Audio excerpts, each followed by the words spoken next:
Derrière les gros joueurs qui arpentent le circuit professionnel à longueur d'année, une horde de joueurs amateurs s'adonne à la pratique du poker plus ou moins régulièrement. Ce sont ces passionnés qui font vivre l'industrie, ce sont aussi eux les plus exposés aux vices du poker, car de la passion à l'addiction, il n'y a qu'un pas.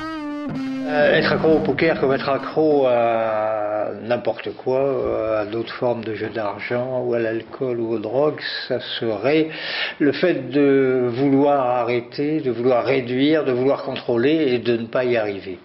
C'est la définition de l'addiction, c'est le fait que la personne concernée elle-même voudrait réduire, voudrait diminuer, voudrait arrêter et n'y parvient pas. Non, ce qui attire les gens dans le poker, c'est l'illusion du gain, souvent chez les jeunes, l'illusion que ça pourrait être une alternative à une profession.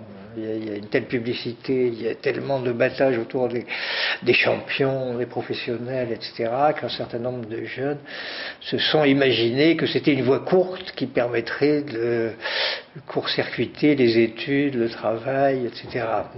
Tout le monde se pensant plus intelligent que les autres, les gens ont une certaine tendance à surestimer leur habileté. Donc c'est ça qui attire les gens dans le poker. Mais ce qui les maintient dedans, c'est l'excitation, oui, la tension, le côté western qui fait qu'on a l'impression que c'est là que ça se passe, qu'il y a des émotions extrêmement fortes.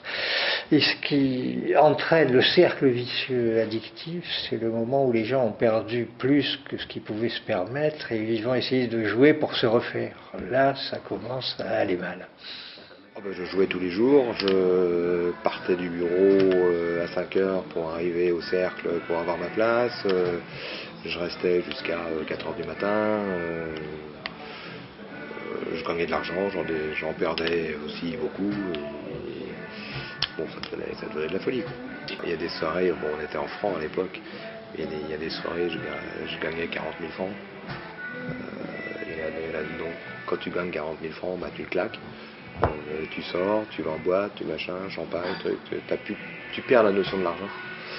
Et puis les soirées où on perdait, tu pouvais perdre 40, 50, 60 000 francs, mais ça, tu perds la notion de l'argent. Ça devient, on dit qu'Internet est virtuel, mais vraiment quand tu tombes dans l'addiction, c'est l'argent qui devient virtuel. C'est-à-dire que ça n'a plus aucune valeur. C'est un moyen de jouer, c'est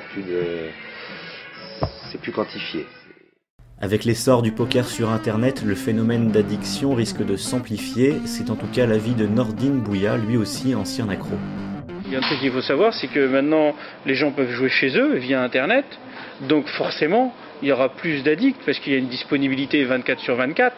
Je veux dire, t'as pas de débit de boisson à la maison, t'as pas de débit de tabac à la maison, mais t'as un casino à la maison, je veux dire via le net. Demain, si tu as un héritage, tu peux boire du café, fumer et être alcoolique toute ta vie. Mais si tu es joueur, en 2 jours, tu peux bouffer ton héritage. Ça, c'est sûr et certain, parce que le jeu, c'est une passion qui coûte très très cher. Aujourd'hui, après 10 ans sans jouer, Fred recommence à jouer au poker, environ 35 heures par semaine, mais malgré un budget de 400 € par mois, il est loin des sommes qu'il dépensait jadis aux tables de poker. Une des raisons, la possibilité de jouer gratuitement, un risque d'engrenage certes, mais aussi une solution pour garder le plaisir du jeu sans pour autant se ruiner.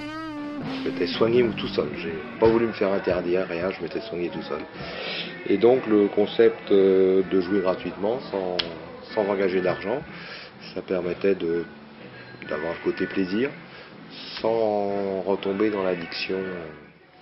Alors, c'est une vraie solution parce que je pense que Red Cactus Poker, ça vous permet à la fois de jouer à un jeu qui peut être votre passion, mais sans jamais risquer de perdre votre chemise. Et ça, c'est très important. Il y a beaucoup de joueurs qui jouaient en cercle ou jouaient en ligne de manière payante ou dans les casinos et qui, par manque de gestion de bankroll ou parce que voilà, il y a cette addiction parfois qui peut apparaître, pouvaient risquer de perdre vraiment de l'argent et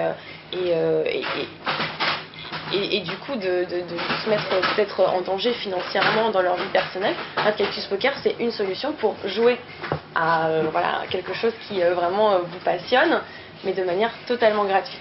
Le jeu, y compris le jeu d'argent, devrait de manière générale être considéré comme un loisir.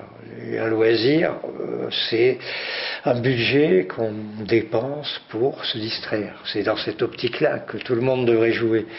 Un loisir qui n'est pas sans risque, l'appât du gain est si fort que le danger est constant. Il convient, avant de se lancer, d'en avoir conscience et de se fixer des limites, car entre vivre de sa passion et mourir de sa passion, la frontière n'est jamais très grande.